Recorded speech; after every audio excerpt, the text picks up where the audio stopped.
when the All-Star voting came out, Anthony Davis was over Devin Booker. Everybody said Devin Booker got snubbed.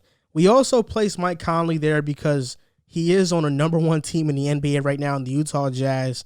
But then Devin Booker sat out the All-Star game, and he was replaced by Mike Conley, and you still had people saying DeRozan got snubbed and other players, Shea, Gilgeous-Alexander.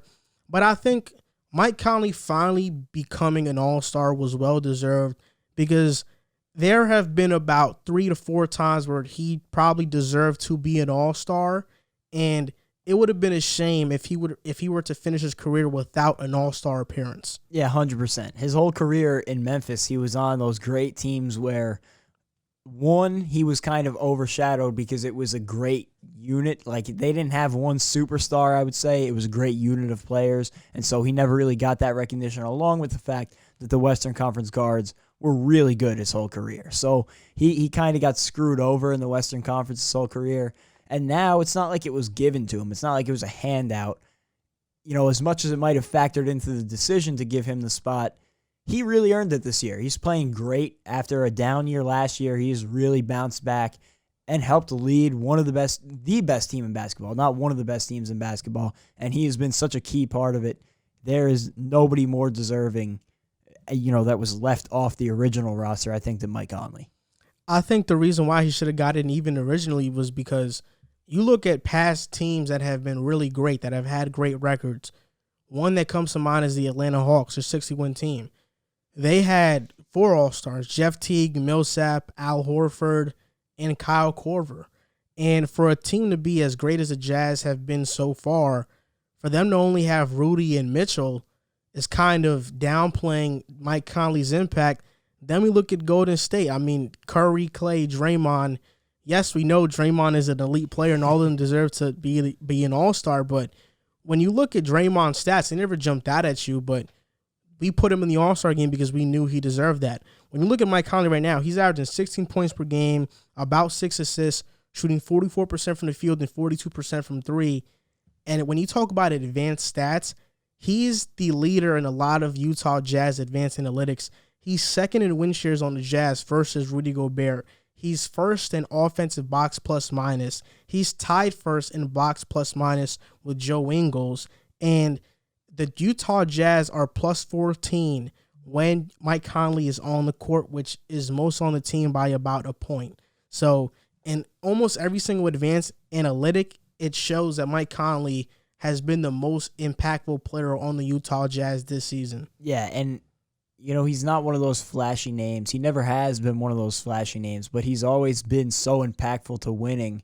And, you've seen it this year. He has taken one of the biggest leaps on that team from last season, and look at how much they've improved. Obviously, there's been other reasons for that, but I think Mike Conley having this resurgence of his career at this stage is one of the biggest reasons, and if you take him off this team, I definitely don't think they're having the same success.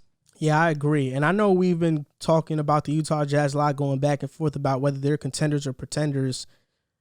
I checked the schedules and the strength of schedules. Utah Jazz have the easiest schedule going forward in the NBA. That's crazy. Which means that which means the toughest part of their schedule, which was what just happened, they pretty much dominated everybody. And I mean, their net rating is off the charts. And now they're getting into the easiest part of their schedule. This team can finish with 50 wins. I think so. And that in a shortened season. Yes, in a short season. If this was a regular season with 82 games, they could have probably finished with 60-plus wins this season. And the West will go through Utah more than likely, which, is widely considered to be one of the toughest places to play in basketball. So, yeah, it is. It is. It's going to be interesting. Like I was saying in that pretenders versus contenders, if there was ever a year for a team like the Jazz to have success without a big-time superstar, I think this is the year, at least to come out of the West. Because if they face a team like the Nets, I don't know how well they will be able to handle a team with that much star power. But a team like the Lakers, who have been dealing with injuries, the Clippers, who are still trying to figure out their footing and prove themselves, they really have a shot this year to come out of the West. And they're not to be taken lightly. I made that mistake already this year. They're not to be taken lightly. I think the West this year is wide open only because Anthony Davis is injured. Agreed. If he wasn't injured, I think the Lakers would take it. But because AD is injured, I think the West is wide open and any team could take it. You got Utah, you got the Lakers, you got the Clippers. Denver, we can't sleep on them because we know what they've done in the playoffs in the previous years. And the Phoenix Suns are also an up-and-coming young team. Chris Paul, he's going to play great in the playoffs. Devin Booker, yet to be seen. DeAndre Ayton, yet to be seen. We'll see how those young guys play, but we know Chris Paul is going to show up no matter what. They almost beat Houston last year in a 7-game series. Shea didn't have his best series. Neither did Danilo. It was mostly Chris Paul really putting OKC on his back, and they almost beat the Rockets. Yeah, and to think, like, the next 3 teams would be, like, the Mavericks, the Trailblazers, the Warriors, who are all also really great teams. I think the Western Conference playoffs are going to be really fun to watch. Like, I don't think there's going to be a bad matchup in the first round.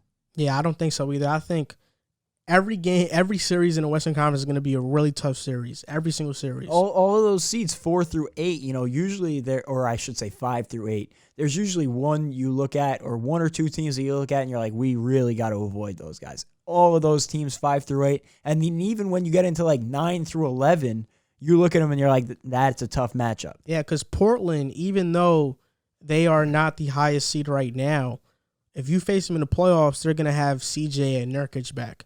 So they are going to be a fully healthy team in the playoffs, which nobody wants to face a fully healthy Blazers team in the playoffs. So the West is definitely something to watch out for.